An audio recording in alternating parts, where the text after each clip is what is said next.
En Colombia, alzar la voz por el pueblo te marca. ¿Quién ordena silenciar a los líderes sociales? ¿Y por qué la justicia mira hacia otro lado? Desde el Pacífico hasta el Catatumbo, las comunidades se están organizando. Liderazgos populares que luchan por la vida y por el territorio. Miguel Suárez nos explica cómo se articula el poder popular desde abajo. Dale like, comparte y suscríbete para no perderte lo que viene. El tema que se me asignó a mí para comenzar a intervenir son los liderazgos sociales y su articulación. Quisiera comenzar con una comparación entre el periodo histórico. Alguna vez el principal biógrafo de León Trotsky, que se llama Isaac Deutscher, logró definir que el periodo de la vida de Trotsky había sido el periodo, o ese periodo que se compuso entre 1890 y 1923, el periodo de grandes crisis, guerras y revoluciones. Hoy yo me quiero aproximar a través de esa categoría para decir que el periodo que vivimos hoy en la historia es un periodo de gran crisis, de grandes crisis y de resistencias. Algunos teóricos, Sivechi lo decía esta mañana, lo han situado incluso en el fenómeno de una crisis civilizatoria. Pero ¿por qué es importante recurrir a esta categoría para lograr entender los liderazgos sociales del presente? Ya durante todo el conjunto del seminario hemos hablado del agotamiento de los caminos de la acumulación capitalista y cómo eso produce una crisis en el aparato moderno, es decir, en el aparato cultural, en el aparato político y fundamentalmente en ese mecanismo de absorción económica que en el capitalismo es esencial no por una lectura economicista, sino porque fundamentalmente es ese aparato y esa relación económica la que ha permitido reordenar el conjunto del tiempo de la sociedad. Es decir, cuando es un tiempo de trabajo el que domina sobre el conjunto de la sociedad, cuando es un tiempo enajenado, esto se denota incluso en la conformación de la política, de la cultura y de la sociedad. La compañera Berlusconi nos lo explicaba en el acto muy ejemplarizante de yo me voy a buscar una territorialidad que no sea tan subsumida al trabajo, que no sea tan dominada por los tiempos propios de la modernidad, como es la urbana. Y en esa crisis de este mecanismo de acumulación, algunos teóricos han mencionado la acumulación por desposesión. Sivechi incluso hoy en la mañana se atreve a decir que es ese mecanismo fundamental, la acumulación por despojo, porque por desposesión es la palabra en inglés que suena muy mal en español, que es esa acumulación por despojo se impone incluso sobre los mecanismos de la acumulación por sobre el trabajo, ¿sí? Y por sobre la acumulación ampliada, que era lo que denotaba Marx. Yo tengo una postura encontrada con esta, pero ya van a entender por qué eso se nota frente a los liderazgos. David Harvey denotaba la acumulación por desposesión en las siguientes palabras.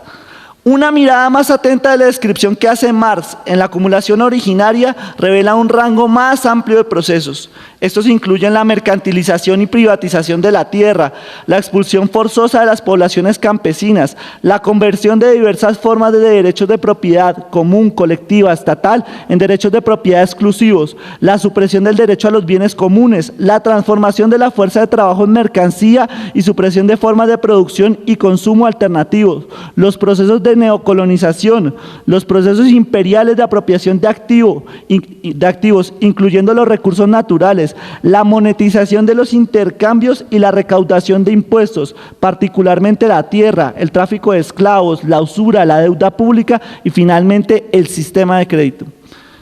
Es decir, que si nosotros denotamos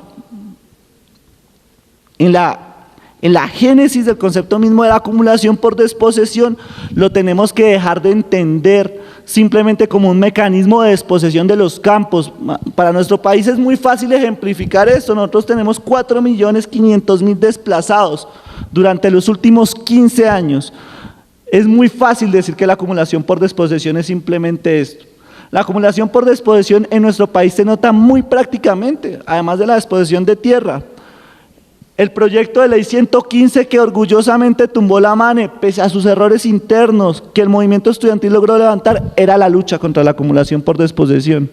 Lo que hacen los compañeros del Quimbo, ¿sí?, que es proteger su propiedad para la no realización de una presa, de un conjunto, un proyecto energético de integración latinoamericana, es acumulación, es la lucha contra la acumulación por desposesión.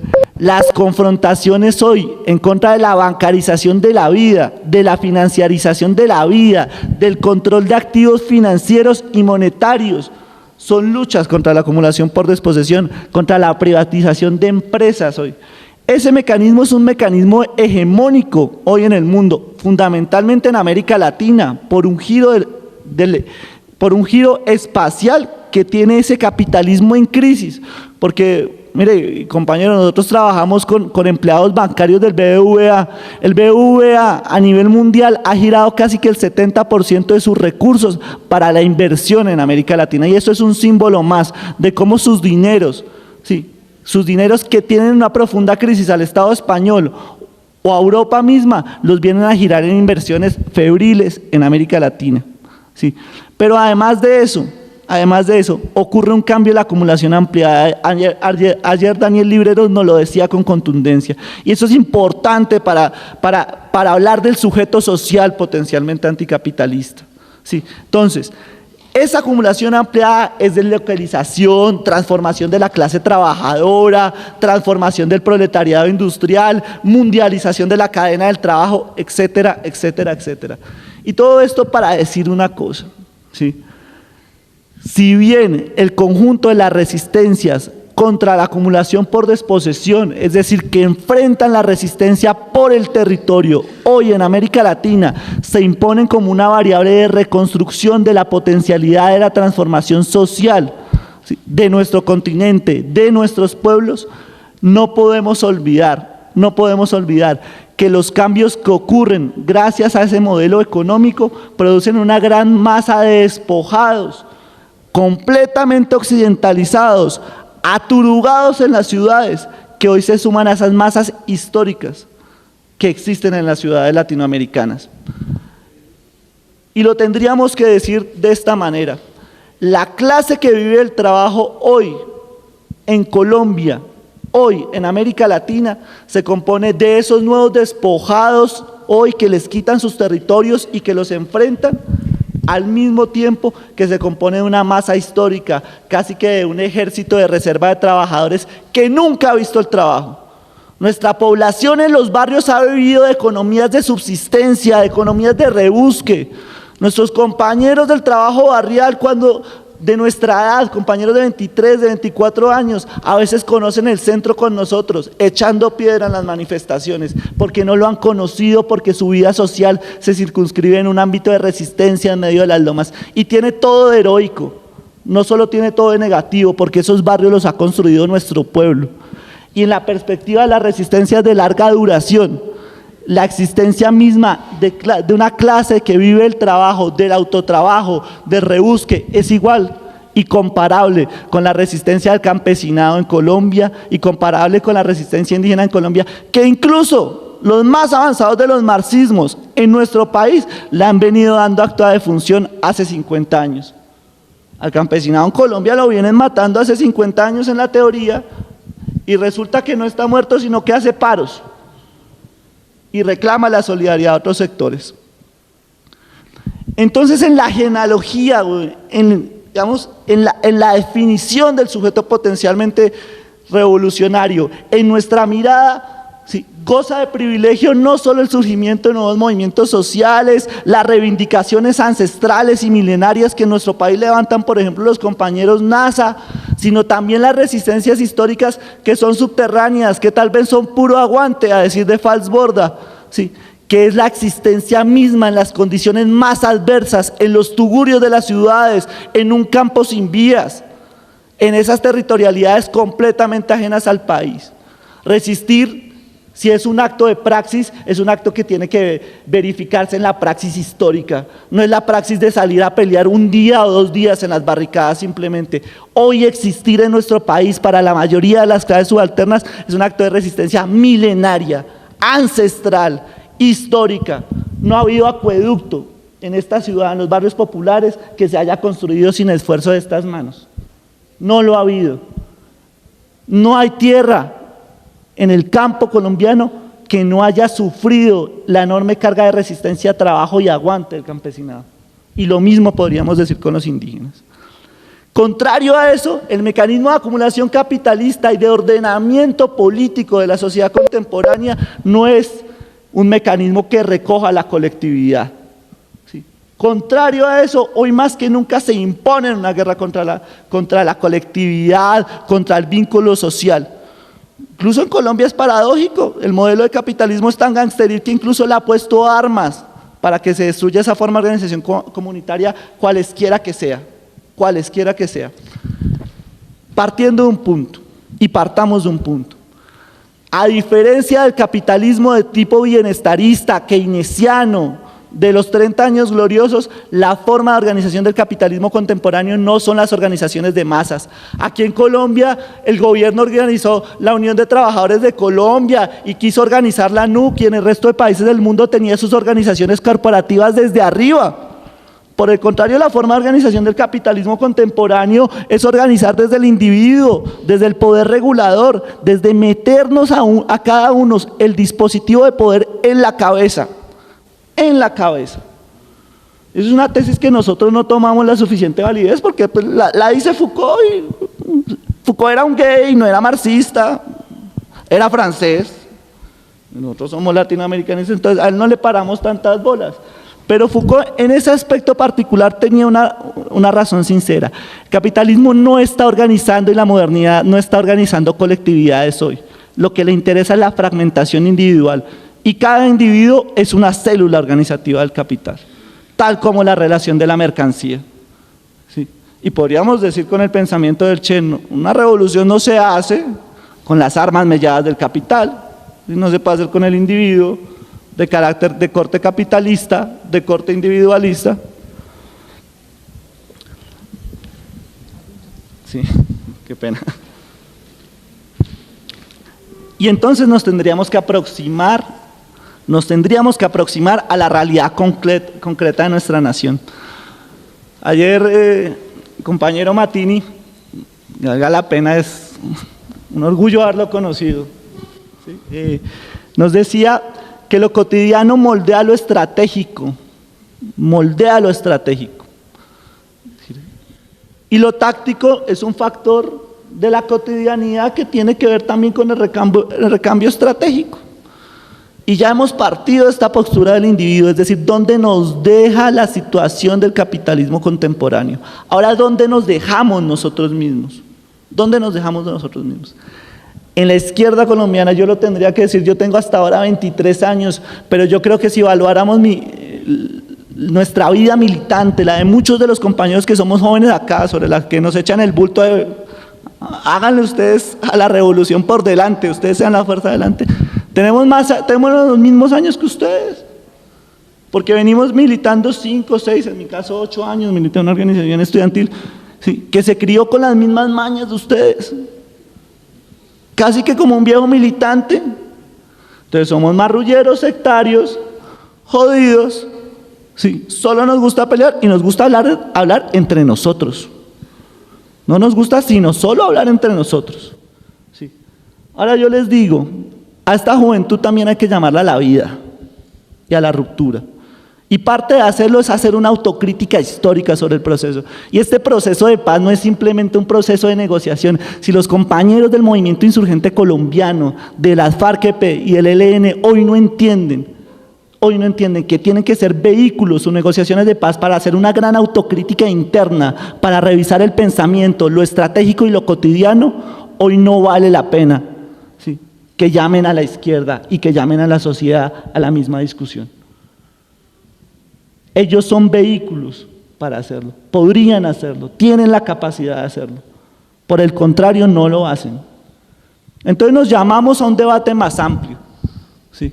Es necesario que hoy hagamos la autocrítica. Los compañeros lo colocaban en el debate, evaluemos la Unión Soviética, evaluemos lo que pasó ayer en la mesa con Daniel Libreros, y el compañero del partido le rehuía cuando le decía. Pero sí necesitamos evaluarlo.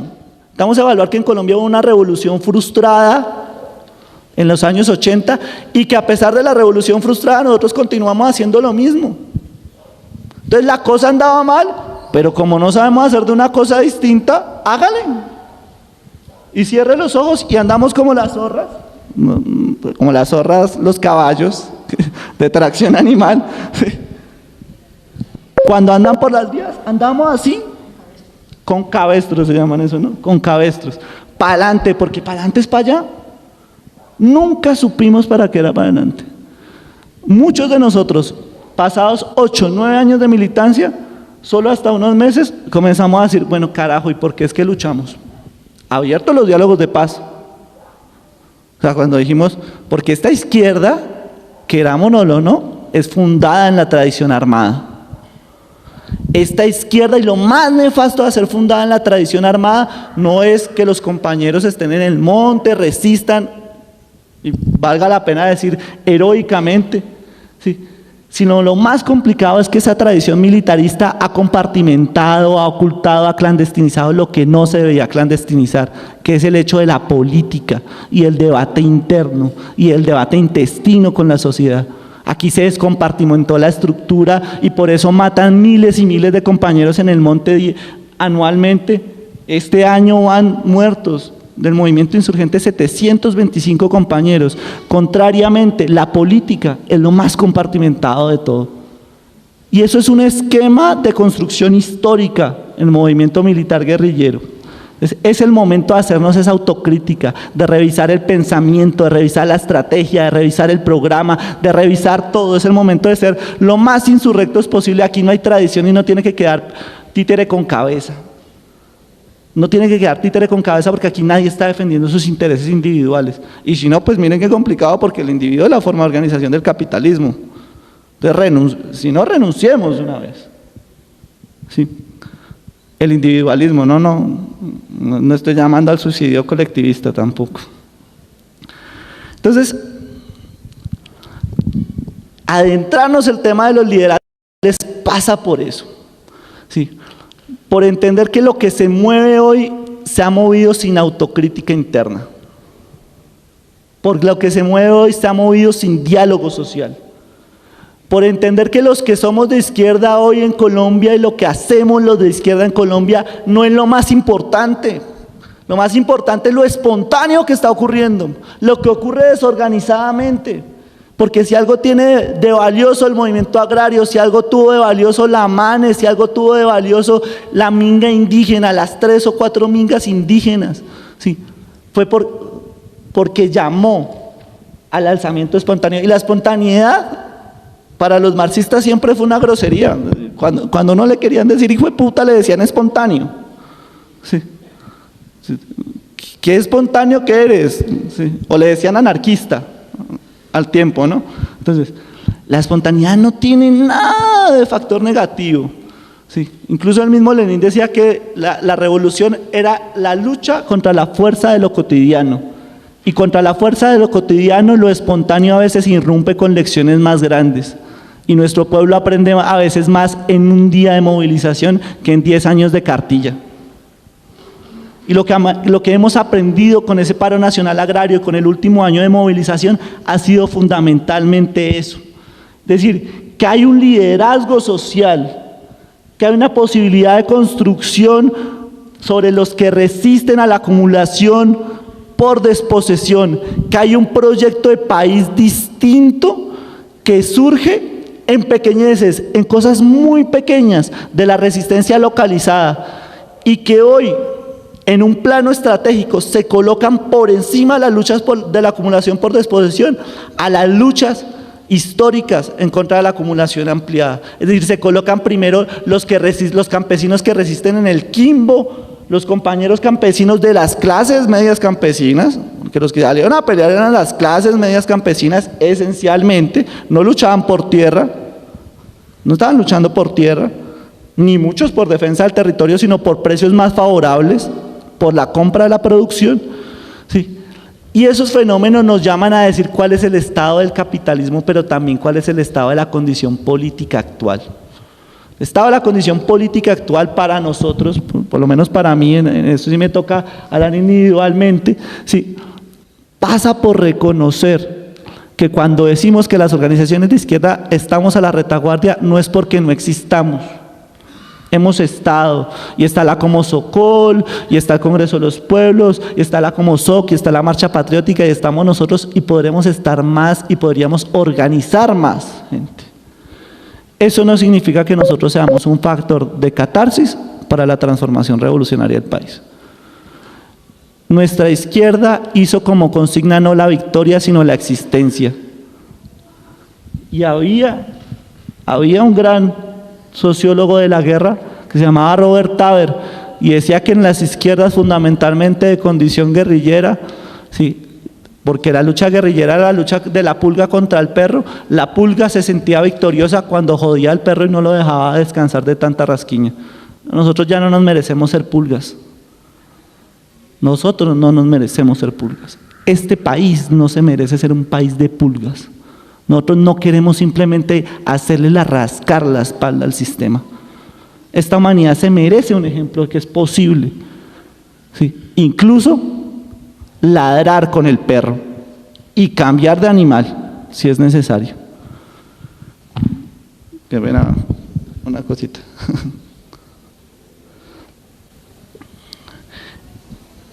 Entonces, en medio de esas discusiones, en medio de la discusión de las unidades del liderazgo social, a mí a veces me parece triste, me parece cómico, me recuerda mucho mi experiencia personal en la MANE, los debates que se dan hoy entre la unidad de la izquierda. Mire, antes de valorar la importancia del hecho subjetivo que significa que decenas de miles de campesinos e indígenas salieran al paro nacional agrario, que ganaran la solidaridad de las clases medias y de las clases más subalternas de Bogotá. Por acá hay compañeros que terminaron tirando tuercas con prostitutas para defender a los campesinos en medio de la calle de los puteaderos en Bogotá. Y eso es un hecho subjetivo. Junto con las compañeras prostitutas y junto con los mecánicos, con lo más roído de la sociedad, por allá el lumpen. Con el lumpen uno nunca se mete, ¿no? Pero el lumpen también tira tuercas en los paros agrarios. Esa es la espontaneidad de ellos. Sí. Antes de evaluar eso, nosotros ya estábamos diciendo en la mesa de interlocución y acuerdo, en la gran cumbre agraria, para poner el ejemplo, al interior del Congreso de los Pueblos, al interior de la Marcha Patriótica, ya estábamos viendo quién le ponía firma a la escritura al paro agrario. ¿Y de quién había sido? ¿Sí? ¿De quién había sido el paro agrario? ¿Quién había movilizado más gente? ¿En qué región?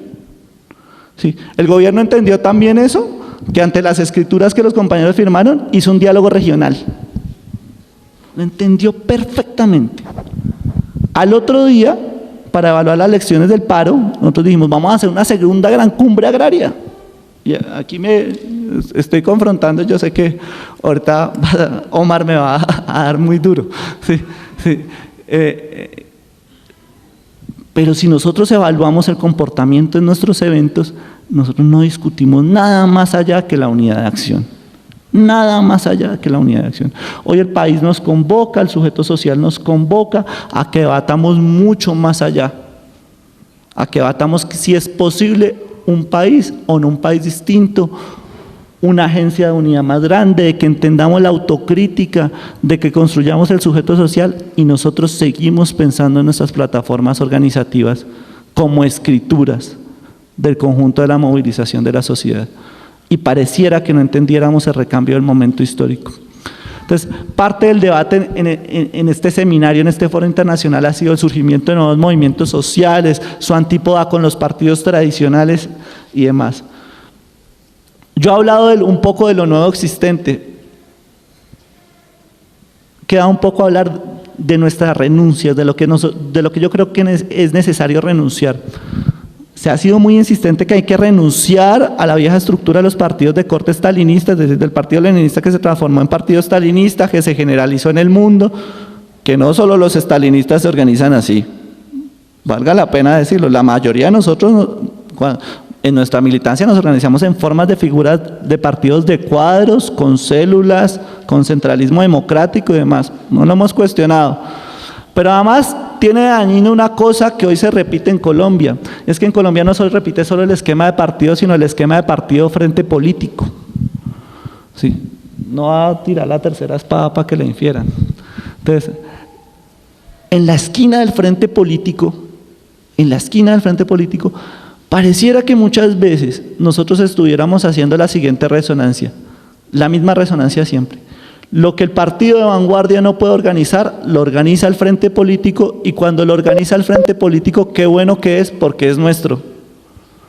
Y es nuestra forma de expandirnos a la sociedad. Hoy las pugnas en la mayoría de la izquierda, y lo digo porque también he peleado ahí, lo digo porque también he sido profundamente sectario en esa pelea, son peleas entre modelos de organización que se parecen cada vez más o a bloques revolucionarios de masas en la teoría nicaragüense o a frentes políticos, cada uno disputando cómo es mejor correa de transmisión de las ideas que le produce su identidad partidaria o de vanguardia. Contrariamente, la sociedad va hacia otro lado, es decir, el conjunto de las expresiones de resistencia más subalternas van contrarias a esa movilidad. Y yo no estoy llamando a la destrucción de las organizaciones, estoy llamando a construir una izquierda que aprenda a escuchar, que tenga las orejas más grandes que la boca. Sí. Yo sé que soy muy bocón y no pareciera que lo fuera a decir, pero sí, quisiera tener las orejas más grandes que la boca. Sí. Porque nos toca escuchar y agudizar el oído un poco más. Entonces, para terminar, lo novedoso de este momento de crisis y resistencias en América Latina, en Colombia y en el mundo, es fundamentalmente lo espontáneo. ¿Aprenderemos de lo espontáneo? ¿Lograremos sacar grandes lecciones? Ojalá y espero que sí, y que lo hagamos colectivamente. La segunda, la tradición de intervención desde arriba y de transformación desde arriba de los estados, es decir, que involucran simplemente el mecanismo electoral, hoy en Colombia sí que fracasa. Y las siguientes elecciones no van a ser una tragedia, sino van a ser una comedia. Vamos a tener 3 o 4 candidatos presidenciales de izquierda. Un montón de planchas al Senado, arañándose los votos, muchos de los compañeros surgidos del movimiento social, y una ausencia total de debate político interno.